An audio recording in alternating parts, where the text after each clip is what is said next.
Эфирда яңалыклар вакыты, студияда Алсу Нуриева, исәнмесез? Бүгенге чыгарылышның төп темалары.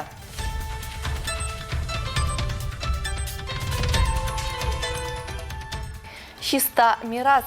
Республика еш экологлар олимпиадасының йомгаклау этабы старталды. Вот вы все уже ступили на дорогу формирования именно такого гармоничного, красивого, экологичного будущего. Поздравляю вас с этим.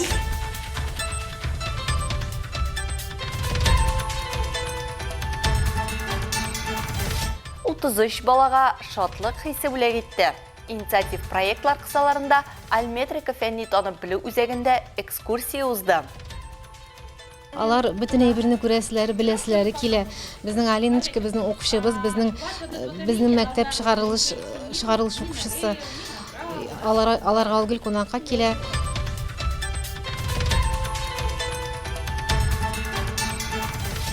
Миңа бары 50 генә. Ознакайда Дамир Хафизовның шәхси күргәзмәсе ачылды.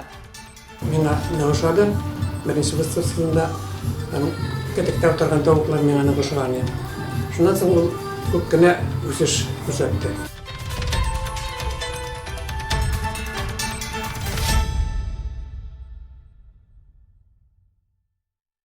Юность балаларны сауықтыру лагерында Чиста мирас дип исемләнгән 2-нче Республика еш экологлар олимпиадасының йомгаклау этабы старт алды. Тантаналы ачылышта Татарстан Республикасы экология һәм табигый байлыклар министры урынбасары Егор Тарнавский, Татарстан Республикасы мәгариф һәм фән министры урынбасары Татьяна Алексеева һәм Татнефть компаниясының социаль үсеш буенча генераль директор урынбасары Ренат Мамин катнашты.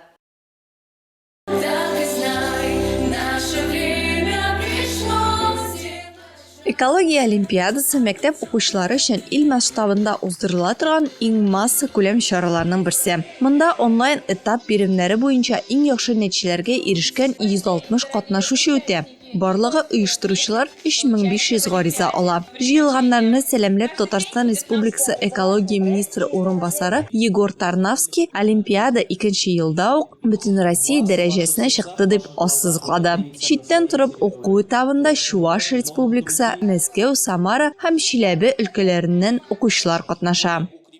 И на самом деле в этом зале уже победители. Чынлыкта бу залда инде җиңүчеләр җыелды. Сез нәкъ менә үз белемнәрегезне, көчегезне экологиягә салучылар. Елдан-ел сезнең йөрәкләрдә, күз алдыгызда экологик тәрбия бирү инициативасы үсә бара. Һәм мин елдан-ел безнең республика чистарыр һәм яхшыра барыр дип өметләнәм. С каждым годом наша республика становится все чище и все лучше. Олимпиаданың төп бурычы укучыларның экологик культурасын үстерү, экологияны популярлаштыру, табигатьне саклау өчен балалар һәм өлкәннәрнең көчләрен берләштерү. Киләчәк ул сез, егетләр, кызлар, һәм бүген без өлкәннәр сезнең киләчәгегез һәрвакыт тотрыклы булсын өчен уртак тырышлык белән барысында эшләргә тырышабыз. Сезнең әлеге хәрәкәттә катнашуыгыз мине чын күңелдән сөендерә. Татарстан Республикасы мәгариф һәм фән министры урынбасары Татьяна Алексеева билгеләп үткәнчә, экология төшенчәсе 2 төп мәгънәне үзенә кертә. Первое. Как жить так, чтобы не навредить? Беренчесе, табигатькә әйләнә-тирә дөньяга зыян китермәү турында уйлап яшәү. Икенчесе, бу дөньяны бер-берсе белән гармониядә бизәрлек итеп яшәү турында уйлау. Менә сез бүген бирегә килеп эләккәннәрнең барысы да бәлки азакка кадәр аңлап та бетермичә. Нәкъ менә шундый гармонияле, матур, экологик киләчәкне формалаштыру юлына баскан кешеләр. Котлыйм сезне. Ступили на дорогу формирования именно такого гармоничного, красивого, экологичного будущего. Поздравляю вас с этим. Рәсми ачылыш кысаларында актив экологик позицияләре һәм керткән өлешләре өчен игелекле эшләр эзләре буенча марафонын оештыручыларны бүләкләделәр. Июньнән сентябрьгә кадәр өмә, конкурс, квест һәм фестивальләрдә олимпиадага ярдәм йөзеннән 1500-нан артык кеше катнаша.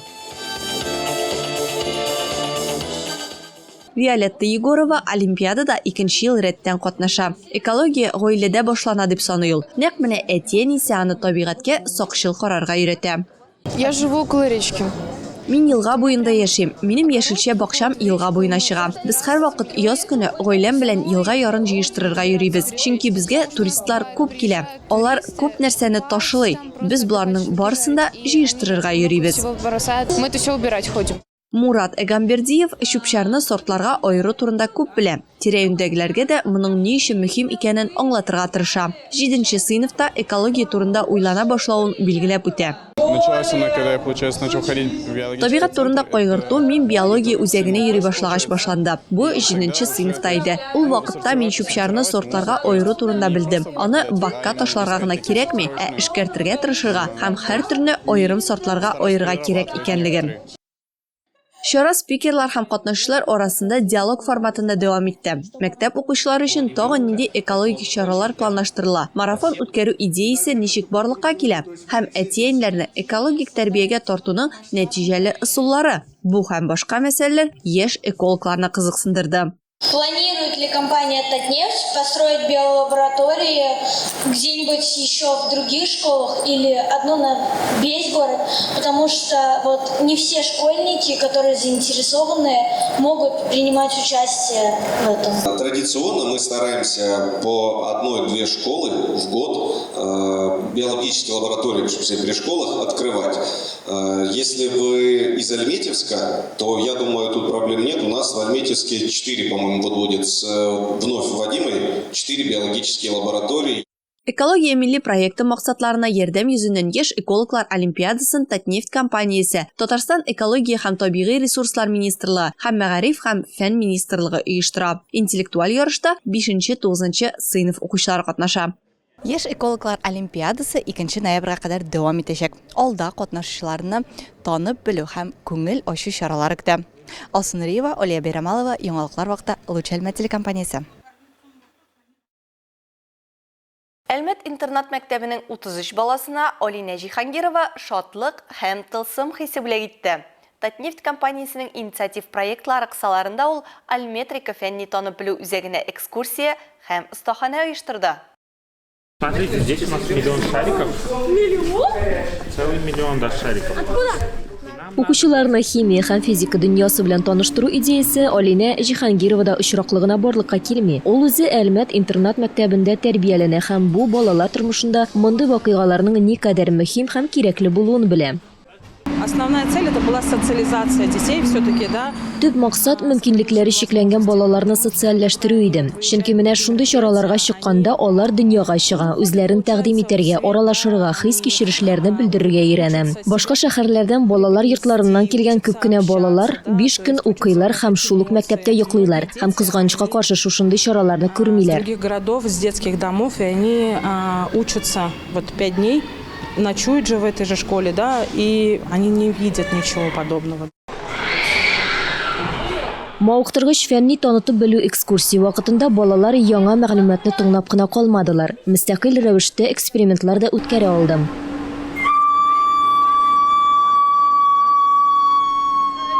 Алга таба башлангыч мәктәп укучылары өчен шәм ясау буенча остахана оештырылды. Алар балавызның төрле төрләре белән танышты. Шәм ясау материаллары һәм кабызу үзенчәлекләре турында белде. Өлкән сыйныф укучылары өчен фәнни тамаша узды. Аларга электрның эш принцибы һәм үзлекләре турында сөйләделәр һәм тәҗрибәләр күрсәттеләр. Павел Константиновны барыннан да бигрәк электр куллану процессларының тавыш тудыруы гаҗәпләндерде.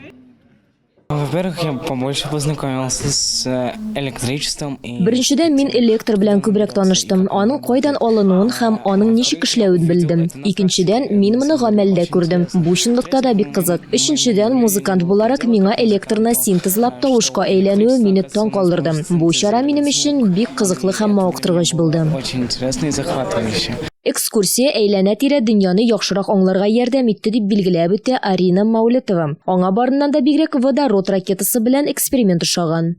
Больше всего мне нравилось видеть это все своими глазами. Барыннан да бигрәк миңа моны дәреслек, интернет аша мәгълүматны уку түгел, үз күзләрем белән күрү ошады. Һәм без хәтта тәҗрибәләрдә катнаштык, күп яңа нәрсәләр белдек. Поучаствовать, воплотить это в жизнь.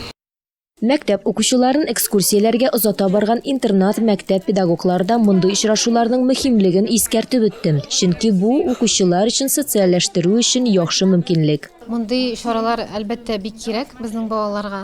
Безнең балалар шундый ук укучылар, алар сораулар бирәләр, аларга кызык, алар бөтен әйберне күрәселәре, беләселәре килә. Безнең Алиночка, безнең укучыбыз, безнең мәктәп чыгарылыш укучысы аларга гел кунакка килә. Чаралар оештырган өчен бик зур рәхмәт Алинага. Грант өчен бик зур рәхмәт, Татнефтька бик зур рәхмәт, Альметрикага бик зур рәхмәт.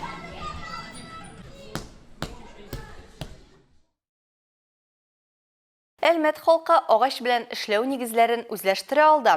Калабызда Татнефть компаниясе төзегән ачык остаханәләр базасында агач Франкенштейн үзенең ясаучысын көтә воркшопы узды. Резидент булып балта остасы Даниил Сигачев чыгыш ясады.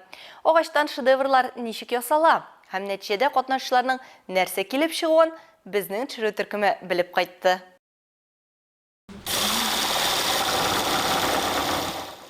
Остахана резиденты Даниил Сигачев воркшоп кысаларында катнашучыларны гади пычкыдан алып шомарту станогы һәм электропычкыга кадәр төрле агач белән эшләү кораллары белән таныштырды. Очрашу шулай кешенең эчке халәтенә багышлана ди оста. Куркынычсызлык техникасын өйрәнгәннән соң һәркем уенда булган бер җан иясен кәгазьгә ясый, уртак уйларны берләштереп, аны агач материаллар ярдәмендә тормышка ашыра башлый. Но самое главное это позитивное настроение. Иң мөһиме уңай кәеф булдыру. Бу остахана булганлыктан монда гади урындык һәм эскәмия ясау түгел, сәнгать хөкем сөрергә тиеш. Нәтиҗәдә фотога төшергә һәм гомерлеккә хәтереңдә калырлык ниндидер кызыклы әйбер килеп чыгарга тиеш. Сфотографироваться и на всю жизнь себе отложить в памяти. Даниил Сигачев IT өлкәсендә эшли. Агач белән балачакта эшли. Әтисенең кечкенә генә остаханәсе була. Бергә өстәл, урындык һәм киштәләр ясаганда бу эшнең серләренә өйрәнеп кала. Балта остасын иҗади дәрт этәрә. Ул үзенең һәр эшләнмәсен сәнгать җимеше итеп ясарга тырыша. Катнашучыларны да шуңа өйрәтә. Все здорово. Белдерүне күргәч Мария Гусева бер дә уйламыйча агач белән эшләү серләре белән танышырга була. Остаханәгә кадәр барлык электр инструментларыннан шуруповерт белән генә таныш була. В принципе, я люблю такие совместные практики. Мин мондый уртак практикаларны яратам. Өстәвенә агач белән эшләү остаханәләре шәһәребездә алай күп түгел. Миңа калса, шәһәрдә аларны үткәргән бердән-бер җирдер дә. Шуңа күрә шунда ук язылырга булдым. Үзем агач белән бер тапкырда эшләмәдем, ләкин әти һәм туганнар агач белән эшли иде. Мин буларның барысын да күзәтә идем һәм һәрвакыт эшләнмәләргә караганда ничек барлыкка килә микән дип уйлый идем. Бу процесска карарга кызык иде. Вот интересно посмотреть. Һөнәрне үзләштерүчеләр арасында Гөлшат Гобайдуллина да бар. Бу эшнең ничкәлекләре белән таныш, аның элек урындык ясаганы була. Хыялларында көймә төзергә тели. Вообще, я занимаюсь фотографией исследованиями. Гомумән, мин фотография һәм тикшеренүләр белән шөгыльләнәм. Ләкин агачка карата минем һәрвакыт ниндидер үземнең аерым мәхәббәтем бар иде. Әгәр башка тормыш алып барырга мөмкин булса, мин анда һичшиксез агач белән шөгыльләнер идем. Бер вакыт минем урындык ясаганым да булды. Бүген мин биредә үз эшемнән коллектив эш булдыруга игътибарымны юнәлтәм. От своего дела на создание вместе коллективной работы. Берничә сәгать дәвамында тырышып эшләгәннән соң катнашучылар агачтан коллектив скульптура ясый. Хәзер ул остахана кунакларын ишек төбендә каршы алачак.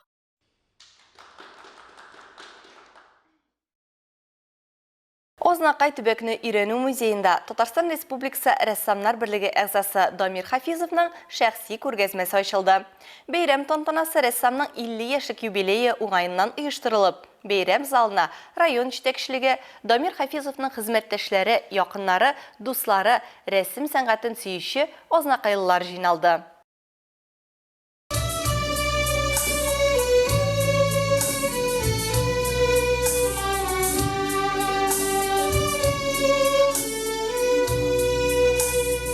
Бәйрәм чарасында төрле юнәлеш буенча иҗат итүче рәссамнар бар иде. Алар һәммәсе Дамир Хафизовның иҗатын югары бәяләде. Мин бөгелмәдән укум буенча архитектор, хәзер быеллар белән шөгыльләнәм. Дамир белән таныштык выставкаларда. Аның беренче выставкасын миңа ошады. Беренче выставкасында кетекте отырған тауыклар мен аны кушкан. Шундан соң ул күп кенә үсеш күрсәтте. Күргәзмәдә Дамир Хафизовның 26 картинасы урын алган. Хезмәтләренең төп темасы пейзаж һәм натюрморт. Очрашу барышында рәссам иҗатына күп мактау сүзләре яңгырады. Аны бүтән кеше дә ул рәсемне дә ясый алмый. Моның өчен инде бик талант та кирәк. Күңелдән чыга торган ул бит инде шундый күңелдән чыга торган хезмәт. Шуңа күрә мин сезне чын күңелдән тәбрик итәм. Тагын да сезгә уңышлар телим. Әле тагын да матур шундый рәсемнәр белән, матур картиналар белән безне шатландырырсыз. Чара район артистларының күңелле концерт программасы белән үрелеп барды.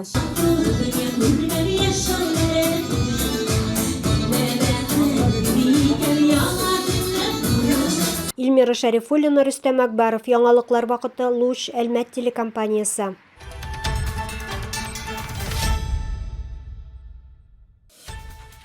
Хөрмәтле тамашачыларыбыз, яңалыклар чыгарылышының туры трансляциясын сез ВКонтакте социаль шелтәренә кереп, Луч Әлмәт төркемендә сәгать кичке 7-дә карый аласыз. Безнең иң кызыклы сюжетларыбыз да рәсми аккаунтларыбызда урнаштырыла. Һәм тагын бер мөһим мәгълүмат.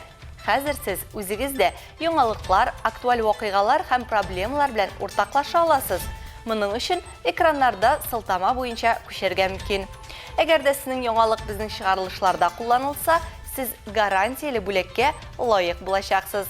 Төбәгебез өчен сыйфатлы һәм мөһим яңалыкларны бергә булдырыйк.